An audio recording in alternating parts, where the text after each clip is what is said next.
శివాయ ఓం నమ శివాయ ఓం నమ శివాయ ఓం నమ శివాయ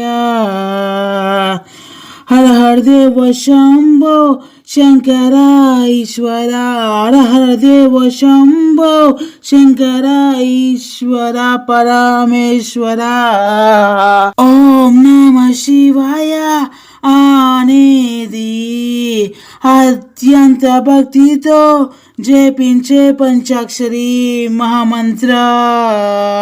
మిమ్ములను పూజించే వారికి సమస్త ఐశ్వర్యాలు లభిస్తాయని చెబుతూ ఉంటారు. శుభకరుడైన పరమశివుడికి నా నమస్కారాలు. ఏ జీవినైనా పుట్టించే శక్తి మీ సొంతం, మీ సొంతం. ఏకైక పరమలోకంలో వెలిచే దైవం నీవయ్యా. ఓ నీలకంఠుడా చెన్న మల్లికార్జున స్వామి, దిగిరా మమ్ములని కాపాడు. ఓ ఓ ఓ చిదాకర స్వరూప, ఓ చిదాకర స్వరూప, ఓ చిదాకర స్వరూప, ఓ చిదాకర స్వరూప.